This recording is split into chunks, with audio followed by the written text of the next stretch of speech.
اس کا پشتی بحق خواجہ عثمان ہارون مدد کن یا خواجہ معین الدین چشتی مدد کن یا خواجہ معین الدین چشتی مدد کن یا خواجہ معین الدین چشتی۔ آئیے اعلیٰ حضرت کو اس منقبت سے شروع کریں جو اعلیٰ حضرت نے، میں بڑے خیال میں تھا کہ شعراء حضرات پڑھیں گے لیکن کسی نے نہیں پڑھا، تو میں کہتے لفظ اعلیٰ حضرت کی منقبت پڑھوں۔ العما پیر ہے اے غوث و تیخہ تیرا،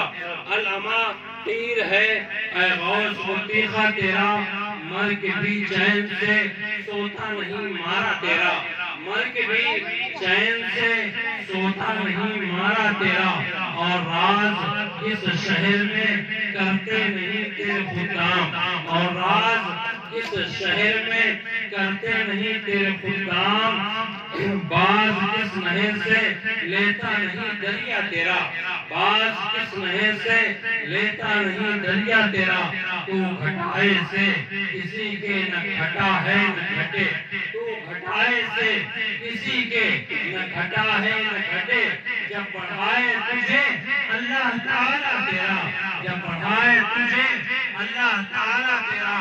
ورفعنا لکا ذکرک کا ہے سایہ تجھ پر، ورفعنا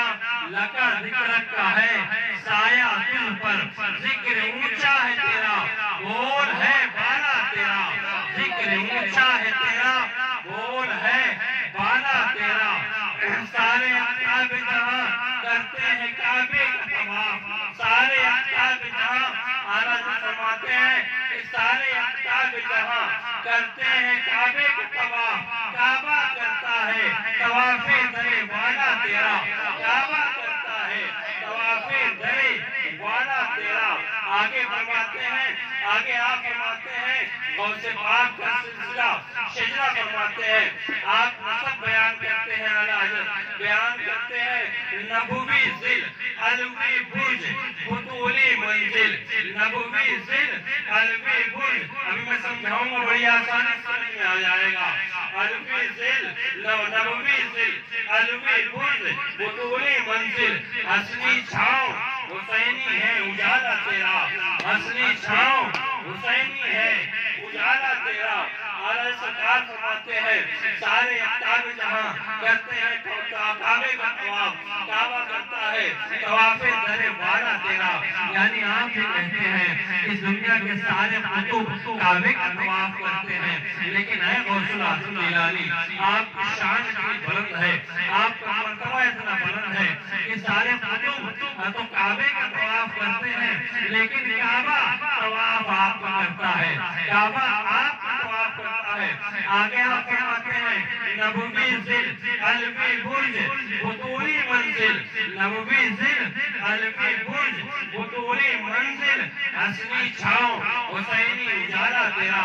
آپ فرماتے ہیں،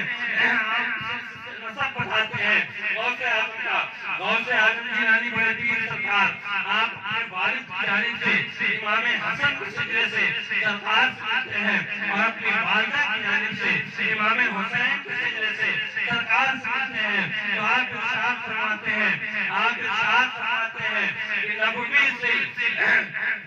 علوی برج اور بطولی منزل، حسنی چھاؤں حسینی اجالا تیرا، یعنی آپ فرماتے ہیں کہ امام حسن سے آپ ملتے ہیں حضرت علی سے، امام حسن کے والد حضرت علی اور حضرت علی کی روزہ طیبہ طاہرہ ظاہرہ سیدہ تقیہ نقیہ عالمہ غیر معلمہ سرکار کی بیٹی حضرت علی کی روزہ حضرت فاطمہ الزہرا، تو آپ کہتے ہیں بطولی منزل آپ کی ہے، اور کہتے ہیں علوی برج ہے۔ آگے آپ دیکھیے کہ نبوی ذل کا کیا مطلب ہے، نبوی ذل کا مطلب ہے کہ بطولی منزل ہے، اور بطولی منزل سے مطلب کہ حضرت فاطمہ سے، حضرت فاطمہ کے والد کا نام ہے محمد رسول اللہ، تو اس وجہ سے آپ فرماتے ہیں نبوی ذل علوی برج بطولی منزل، حسنی چھاؤں حسینی پھول ہے، اور ماں کی جانب سے آپ کا شجرہ امام حسین سے مل کے جاتا ہے سرکار دو عالم علیہ السلام تک۔ کیسے امام حسن امام حسین دونوں بھائی، امام حسین چھوٹے بھائی امام حسن بڑے بھائی امام حسن ہے صاحبزادے حضرت علی کے، حضرت علی ہے حضرت علی کی جوسا ہے حضرت فاطمہ الزہرا سلام اللہ علیہا، اور حضرت فاطمہ کے والد ہیں سرکار دو عالم علیہ السلام، اس لحاظ سے آپ کا سلسلہ نسب دونوں جانب سے امام حسن اور امام حسین سید کا ہے، اس لیے آپ کو حسنی حسینی سید کہا جاتا ہے۔ اور آگے چلیے آپ فرماتے ہیں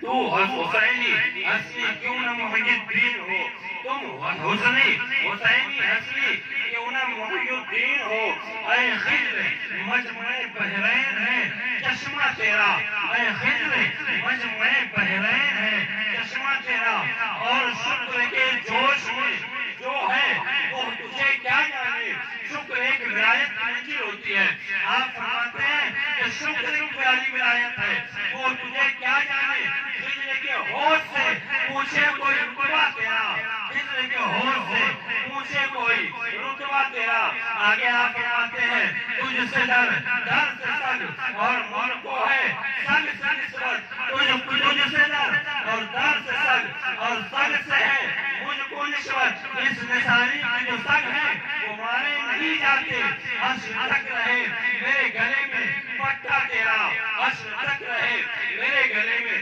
پٹا تیرا۔ اعلیٰ سرکار بڑی پیاری بات بیان فرماتے ہیں، آپ فرماتے ہیں تجھ سے در سے سگ اور سگ سے ہے مجھ کو نسبت، اور سگ سے ہے مجھ کو نسبت، اس نثاری کی جو سگ ہوتے ہیں وہ مارے نہیں جاتے، حشر تک رہے میری گردن میں پٹا تیرا۔ اس سے کیا مراد ہے، اس کو آپ کیوں سمجھے، آئیے دنیاوی اعتبار سے پہلے آپ مثال سمجھے، اس کا پہلے شعر کا ترجمہ سمجھے کہ شعر اعلیٰ حضرت کہنا کیا چاہتے ہیں کہ تجھ سے در سے سگ، یعنی اعلیٰ حضرت فرما رہے ہیں کہ پہلے آپ ہیں، آپ کا پھر در ہے، اور در میں جو کتا بیٹھتا ہے اس کتے سے مجھ کو نسبت ہے، آپ تو دور ہو گئے لیکن مجھے نسبت آپ کے کتے سے ہے، مجھے لگاؤ آپ کے کتے سے ہے، اب جو آپ کا کتا ہے وہ مارا نہیں جاتا، اعلیٰ حضرت فرماتے ہیں اس کی گردن میں آپ کا پٹا ہے وہ مارا نہیں جاتا۔ اس سے بات ظاہر ہو گئی کہ دنیا میں اگر کوئی فالتو کتا ہے، مثال کے طور پہ ابھی کتا آیا ہم نے اس کو مار دیا بھگا دیا، کیوں بھگا دیا، اس وجہ سے اس کی گردن میں پٹا نہیں ہے، اس کی گردن میں اگر پٹا ہوتا تو اس کو بھگانے میں، اس کو مارنے میں آپ کے دروازے میں آتا تو اس کو بھگانے میں مارنے میں تکلیف ہوتی۔ آپ سوچتے ایک دفعے کہ کسی کا پالا ہوا ہے اگر اس کو مار دوں گا، اگر اس کو چوٹ آئے گی تو وہ آ کے سوال کرے گا تم نے میرے کتے کو کیوں مارا، کیونکہ تم نے اس کو پالا تو نہیں ہے، میں نے پالا ہے، میں نے روٹیاں کھلائی ہیں، تمہیں مارنے کا حق کیا بنتا ہے،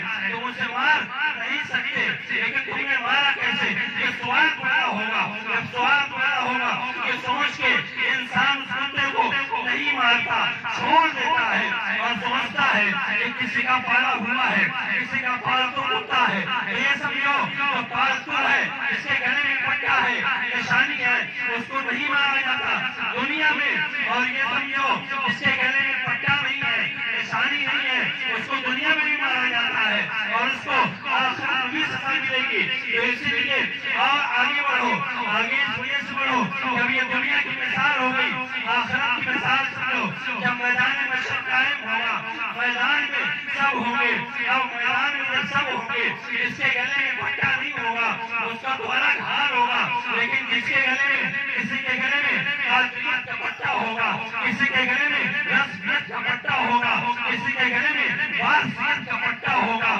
کسی کے گلے میں برکاتیت کا پٹا ہوگا، کسی کے گلے میں ابو الرائیت کا پٹا ہوگا، کسی کے گلے میں نظامیت کا پٹا ہوگا، کوئی ماہرہ سے مرید ہوگا، کوئی غوث پاک سے قادری سلسلے سے مرید ہوگا، کوئی کسی سے مرید ہوگا، کسی کے گلے میں نورانیت کا پٹا ہوگا۔ جب فرشتے دیکھیں گے کہ اس کے گلے میں پٹا کس کا ہے، فرشتے دیکھیں گے کہ اس کے گلے میں قادریت کا پٹا ہے، اس کے گلے میں رسمیت کا پٹا ہے، اس کے گلے میں چشتیت کا پٹا ہے، اس کے گلے میں ابو الرائیت کا پٹا ہے، اس کے گلے میں نظامیت کا پٹا ہے، تو فرشتے کہیں گے اس نظامی کے جو کتے ہیں وہ مارے نہیں جاتے،